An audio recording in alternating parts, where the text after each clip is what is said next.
I'm completely alone in Germany. No close friends, no family, no one here to check on me daily. And honestly, that should make it really hard to stay focused on my goals and just keep track of them. But what I have found is that it actually has made me more locked in than ever before. And it comes down to one thing. I've designed my life abroad, so forgetting them is a lot harder than remembering them. So in this video, I'm gonna show you exactly how I did that. Because whether you're studying abroad, living alone, or just struggling to stay consistent with your goals, this will help you as well. The first thing I started to do that you should start with to get the best out of all of these tips is to make your goals physically unavoidable. And what I mean by that is have things in your daily life that remind you of your goals. For me, I have sticky notes up on my wall or by my desk so I can constantly see them when I'm sitting at my desk and just when I'm in my room, because it's a small room. My desk is in my room, so I constantly am seeing these sticky notes and reading them. And then I also have a whiteboard where I write my daily tasks for the day. And then on the bottom, I also have just more of long-term goals that I have that just constantly am reminding me of what it is I am working towards. Both of these physical stimuli that I have in my room to remind me of my goals are just making it so that my environment is constantly reminding me of my goals, no matter what time of day it is, right when I wake up, right before I go to bed, in the middle of the day when I don't want to do any work. I see these things and it's like, oh, that's right. That's why I'm here. That's why I do the things that I do. That's what I'm working towards. And it's just a great way to set up your environment to foster goal completion. The second thing that I did was make my goals publicly unavoidable. And what this means is share your goals with friends, family, people you truly care about what they think of you. I always start, whenever I have something, I start with telling my mom. You should find your own person that you go to, that first person that you trust the most. So you find that person, and then once you tell that person, then maybe start telling other people you trust. But then the next thing I did was I told you, because telling a community of people takes it to another level of, all right, now this group of people is not so much relying on me completing my goals, but now they expect me to complete my goals, especially when already I've shown that I'm someone who, when they say they're gonna do something, they do it. I mean, in my opinion, it applies this almost pressure that makes you want to complete the goal because you said you're gonna do it. And then to go back to telling, people you trust and that you actually know on a personal level, they're gonna ask you about your goals. How is that going? How are you doing with that? And it's just another way to remind you of what you're working towards, but also just to apply a little bit more pressure and urgency to work towards your goals.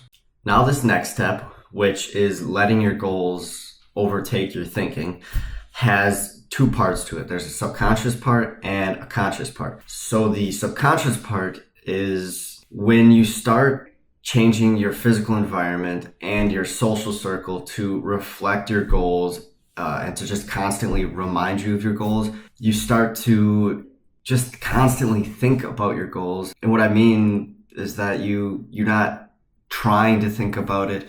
You're not, forcing yourself to think about it. It just happens because your physical environment and your social circle are reminding you of it constantly. So even when you're not in that environment and with those people, you start thinking about it just on your own subconsciously.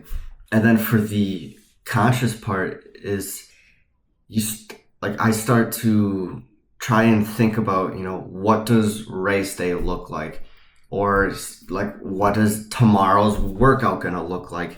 Trying to think of what could go wrong, You know, what would it feel like to cross the finish line on race day at my goal time or faster than my goal time even? It's like, you know, what would I feel? What would it look like?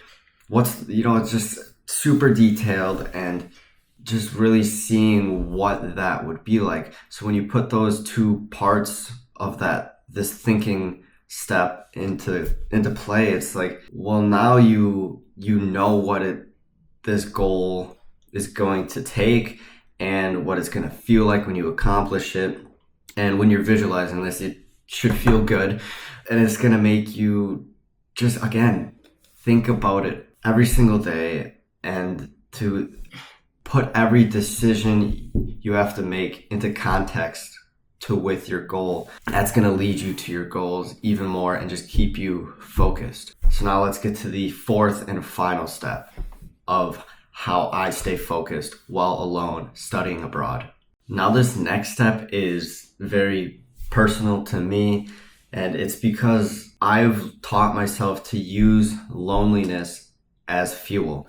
Because being alone in another country, alone, it is hard, and there's times where I feel a little bit alone, but then I've taught myself to reframe this feeling and just my situation as, well, I'm alone anyways, so what else could I be doing better? For example, if I catch myself watching YouTube for too long, I will also be like, why am I doing this? I could be putting in work on YouTube. I could be planning my next month of training, whatever the task is. Now I'm always like, I have nothing better to do but put in the work because I'm alone.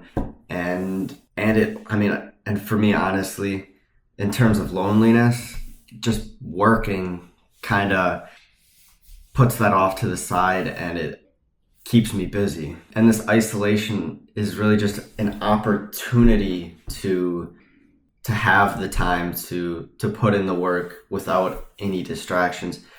But this doesn't have to apply to just loneliness, as it is in my case. With whatever you're dealing with in life, it could be anger, sadness, it could be anything, any feeling. You can reframe that feeling into being fuel for staying focused and just putting in the work, almost as a motivation to do the work, and eventually to stay disciplined on your work. So that's all 4 of the steps that I have taken while being abroad to stay focused while being alone. With that all out of the way, the key takeaway that I want you to really learn and to live by, if you're gonna forget everything else from this video, is that focus isn't about willpower. It's about designing your life to make being focused almost effortless.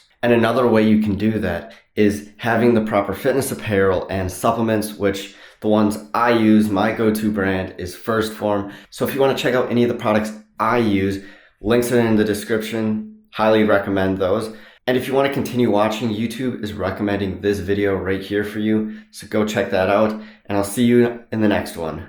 Peace.